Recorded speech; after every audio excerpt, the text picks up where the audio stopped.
An unusual one for me, not just because there's a voiceover, but this isn't really a project bike. This is my bike. I've had it for a couple of years. This is a 1998 Diversion 900 known as Dave. And this is the conversion from its previous state fared bike into a naked conversion. Okay, so a little bit of opener on the Diversion and the naked conversion. To start with, I have forks. They are kind of rocking horse poo, but fortunately through the power of Facebook and the Diversion site on that, got a fresh set of forks that are, I have to say, are in stonking condition. Was really lucky to get those. Bearing in mind they're sort of 200-300 quid if you're buying them off proper sites, I suppose. By proper sites I mean like eBay. And I got those for 100, so I was well happy. What I've also got from them, haven't arrived yet, is clocks and headlight. So they're Mark 1 Bandit clocks, so they're pretty much plug and play. Says really tempting fate, but it's coming with the loom, it's coming with all of the framework for it, etc. Now on the Diversion there is a shed load of piping, which is all the airflow piping, which is fundamentally sealed. It's part of the emissions stuff for the US market. It's not required for the running of the bike at all. So as you can see, it comes into two pipes. Let me just see if I can find it on this side. It comes into two pipes. There we go, and another one a little bit further back. Comes up, all of this bulk, all of this weight is all for that, and it achieves nothing. So again, from the Facebook site, I was looking for the best way of blanking them off, and the best way of doing it is these blankings. So all it is literally, I've not sealed it on yet. That was on, no, wrong way up. That was in like that on those two, so that's the left hand one up into the pipework there. Taking those off, and you've got the two spouts. How much can you see them? Yeah, you can just see the one in the background with the metal braiding around it, and the one without. I was just pissing around to work out what I need to do. You need to take the metal braiding off, put one of these 12mm blankers on, screw it on, do it up, and it'll block it off. So I'm just going to do the other one as well, then give it a run to see if it works. See, it's on charge at the moment because it hadn't been used for the best part of 3 weeks and the battery was absolutely dead. But I just want to do that, see if it works and run up, and I'll do that in a minute. So literally 3 minutes later, still on, condensed up, squeezed up.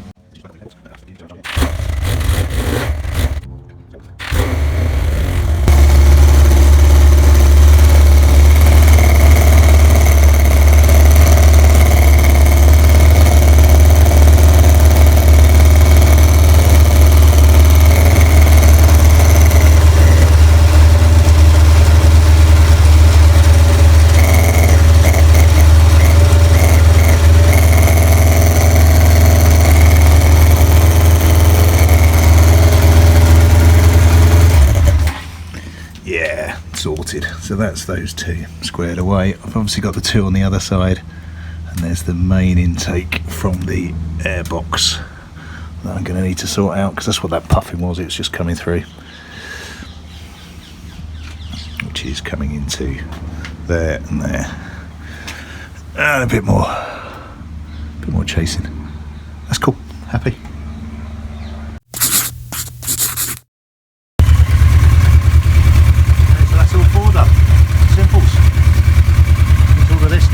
Can pretty much come off. I think that just goes straight into the airbox.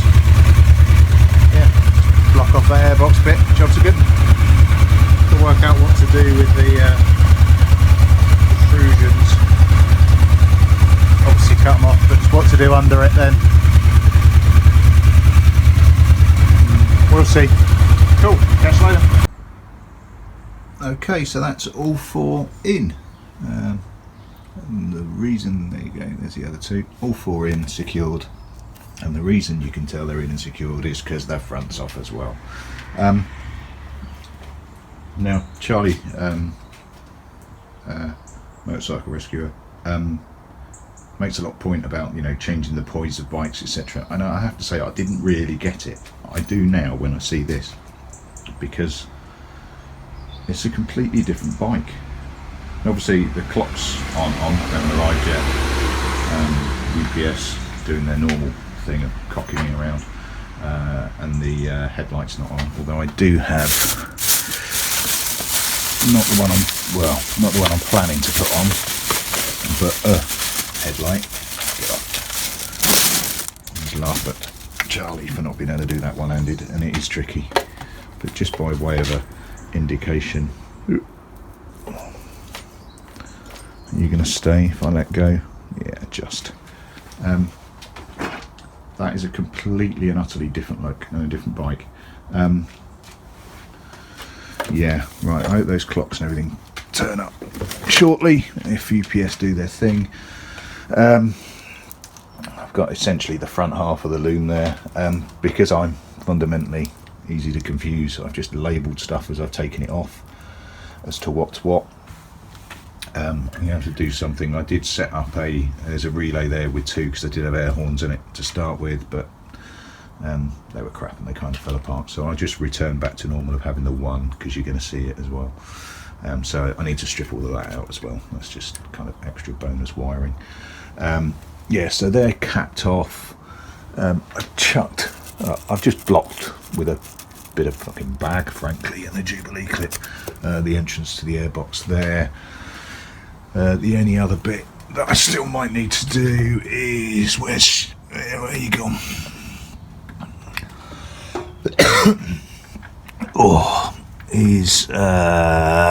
Where you gone? There you go. There. So there's one, presumably. I don't know if I can get it onto camera. There we go.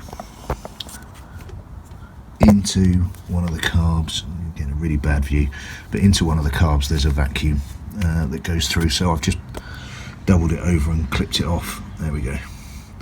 Doubled it over and clipped it off for now. I'll do that properly. It's mostly because it's on the side of the bike that's next to the wall, so I can't really get to it, but I'm so out of practice and that's really finicky. So that's completely cold.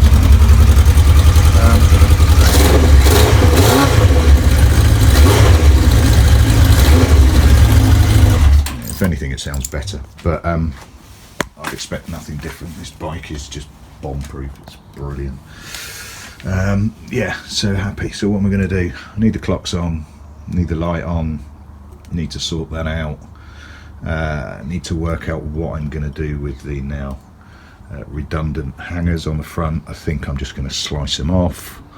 It then leaves me with what I'm going to do with the paintwork and the overall paintwork. I don't know yet, frankly. I feel the need to do something. There's a cracking affair in it's had since I've had it. There's some chunks out the paintwork, although the paintwork is generally, well, it's had lots of polish over the years, certainly the years I've had it. But needs a facelift. Whether or not I strip it out more, I don't know. It is a functional bike. I hate top boxes on bikes, but they're just useful. Particularly this is a, I don't want to degrade it by calling it a winter hack, because it's my bike, but it is just an all year rounder.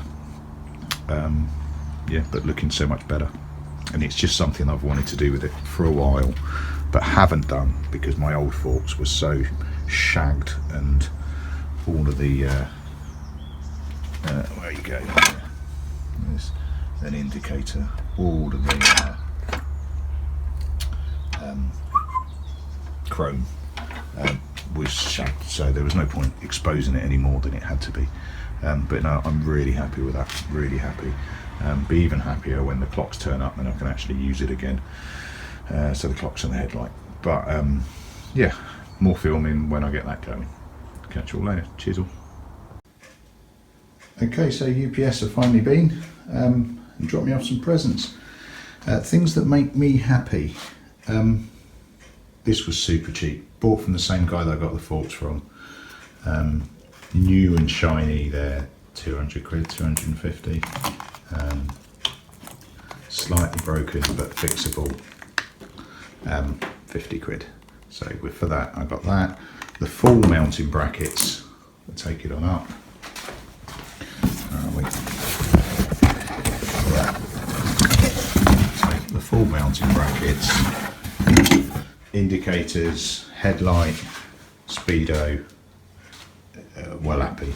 Needs some work, don't get me wrong, it's got some filling in to do, but most importantly, as far as I'm concerned, I've just plugged it in and it's a straight plug. So whoever has had this before at some stage has done some bastardization. He included the full loom in this, which is incredibly generous, but yeah, way too much, I don't need it, but the full loom came with it, so it's a straight unplug and it's a straight plug in. Turned it on, it works, shows me neutral, rev counter works, well happy. I do need to do some sorting out to fix that out. The headlight itself has got a crack in it somewhere, not in the glass, in the plastic, there we go. But again, nothing unfixable. And frankly, once it's closed, it disappears anyway. Front of the headlight, whoops, a nice new halogen bulb in there. Again, got some tidying up to do, but nothing that's not worth sorting. I have chucked on the little plastic one that I've got in the garage. It's a bit small, I don't like it, prefer that one, it's bigger.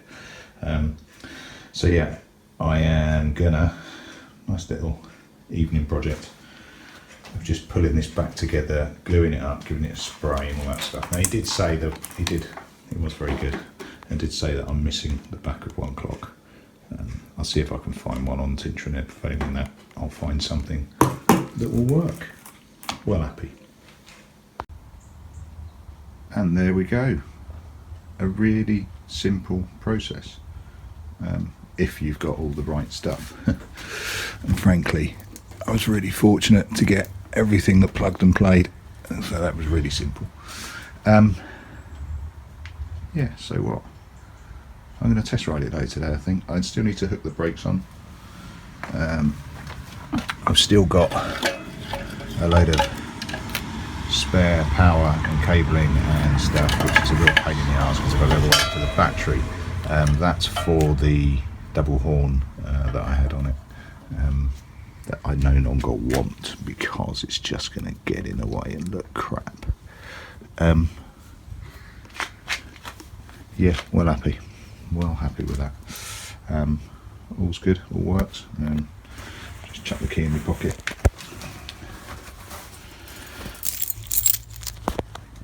So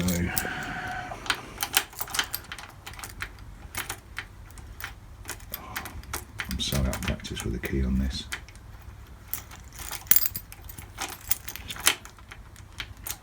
There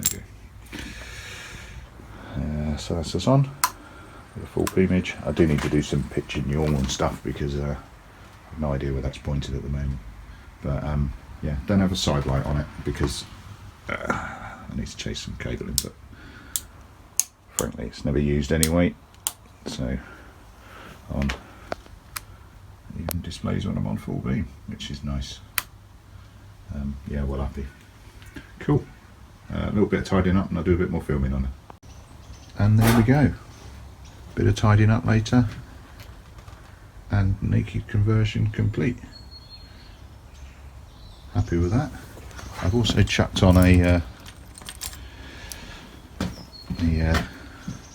extra light at the front.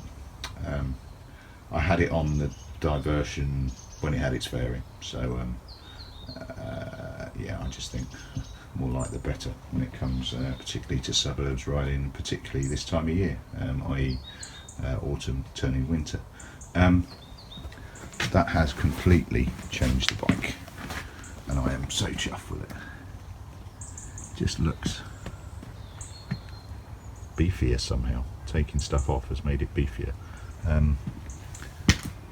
Yeah, I'm not going to run it up, it's a bit early at the moment. As you can tell, little 3 with my backwards clock, so I don't want to start making too much noise on a Sunday morning. I'll turn it over later, I think, just to make sure that all is good, but well happy. Things left to do, for some obscure reason, the observant mate, let's just turn off, drain my battery. The stalks are different lengths, which is mental on the indicators. I don't know if it's like that or whether or not the previous owner just accidentally threw the wrong one in. Don't know, no idea at all. I've ordered some replacements, and because the wattage is different on them, oops, I've just turned that off, haven't I? Yeah, I've got party indicators at the moment. That's fine, I'm not going to get bothered about that until the new ones arrive, and then I'll put those on and sort that out. So that's job one. I'm still missing a bulb for the fuel gauge. I'll see if I can track one down, or see if I can find something that I can bodge into place. And at some stage I need to do something with the no longer needed hangers. What I've also got is, I do love the engine bars. I found those and stuck those on. So like I say, this is my bike. I do have some sliders kicking around somewhere that I might consider sticking on. Oops, I'm just trying to join. There we go. So something like that. So I might consider those over these. Don't know yet. The advantage these have is I can bang a load of reflective tape on it just to keep me a bit safer in the winter months. Right, so that is it. Job done. I'll knit together all these videos into one, I think, but I'm happy with that. It just looks so much better. The poise has completely changed, but like I say, I'll give it a run up and a ride later on in the day. I probably won't film it. I don't want to annoy the neighbours too much by creating a racket. I love this bike. It is drastically unsexy because it's a shaft driven diversion, but it's the most reliable thing in the world. It is bulletproof. I know a lot of people say it, but it is bulletproof, and it's just great fun, and it has real road presence as well, and it's bloody comfortable. Yeah, I underuse it for commuting. It is a touring bike. There are loads of people on the sites that just ride these for hundreds and hundreds of miles on tours and love them. Yeah, great bike. Cool, that'll do me for now. I'll catch you later on.